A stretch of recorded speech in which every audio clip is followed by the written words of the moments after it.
வணக்கம். News today செய்திகளுக்காக செய்தி வாசிப்பாளர் அபிதா ராஜேந்திரன். அதிமுக தலைமையிலான தேசிய ஜனநாயக முற்போக்கு கூட்டணியின் பெரம்பூர் சட்டமன்ற தொகுதி வெற்றி வேட்பாளர் திலகபாமா அவர்கள் மாம்பழச் சின்னத்தில் வாக்குகள் சேகரிக்கும் நோக்கில் இன்று முத்தமிழ் நகர் மற்றும் சுற்றியுள்ள பகுதிகளில் தீவிர தேர்தல் பிரச்சாரத்தில் ஈடுபட்டார். பிரச்சாரம் முத்தமிழ் நகர் பெருமாள் கோவிலில் தொடங்கி சாய் விவேகானந்தா பள்ளி, அம்மா உணவகம், காமாட்சி அம்மன் கோவில் தெரு, நேரு நகர் பாலகிருஷ்ணன் தெரு, கிருஷ்ணமூர்த்தி சாலை, இரட்டைமலை சீனிவாசன் தெரு, திருவீதி அம்மன் கோவில், எருக்கஞ்சேரி சிக்னல், அஞ்சுகம் தெரு, பொன்னியம்மன் தெரு, GNT சாலை, ரிப்பன்புரம், சர்ச் மற்றும் திருவள்ளூர் சாலை உள்ளிட்ட பல்வேறு பகுதிகளில் நடைபெற்றது. இந்த பிரச்சாரத்தின் போது திலகபாமா அவர்கள் வீடு வீடாக சென்று பொதுமக்களை சந்தித்து தங்களுக்கு ஆதரவு அளித்து மாம்பழச் சின்னத்தில் வாக்களிக்குமாறு கேட்டுக்கொண்டார். பொதுமக்களிடம் இருந்து நல்ல வரவேற்பு கிடைத்ததுடன் பல இடங்களில் பெண்கள் ஆரத்தி எடுத்து மலர் மாலை அணிவித்து உற்சாகமாக வரவேற்றனர். மேலும் கட்சி நிர்வாகிகள் மற்றும் தொண்டர்கள் பெருமளவில் கலந்து கொண்டு பிரச்சாரத்தை உற்சாகமாக முன்னெடுத்தனர். முழுக்க மக்கள் ஆதரவை வெளிப்படுத்தும் வகையில் நடைபெற்ற இந்த பிரச்சாரம் அந்த பகுதியில் தேர்தல் சூழ்நிலையை மேலும் பரபரப்பாக்கியுள்ளது.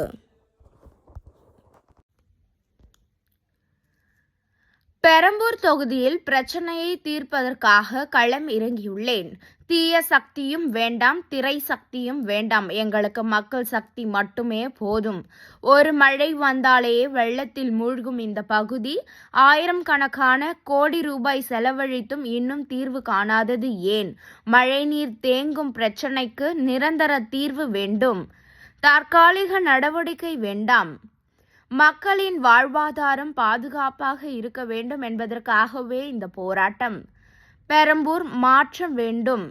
அது மக்களால் மக்களுக்காக மட்டுமே நடக்கும். திலகபாமா தெரிவித்தார்.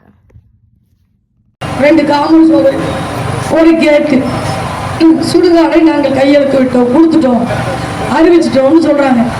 அப்ப நீ ஸ்டிக்கர் ஒட்டுறதுக்காவது எதாவது செய்யணும்ல, அதுவும் கிடையாது. செய்ய இருந்ததையும் கெடுத்து விட்டுட்டு ஸ்டிக்கரை ஒட்டுறாங்க.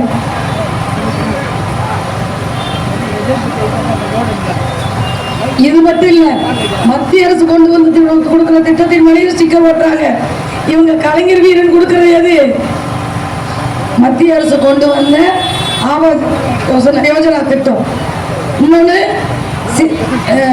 தோழி விடுதி, அதுவும் மத்திய அரசு கொடுத்த திட்டம்.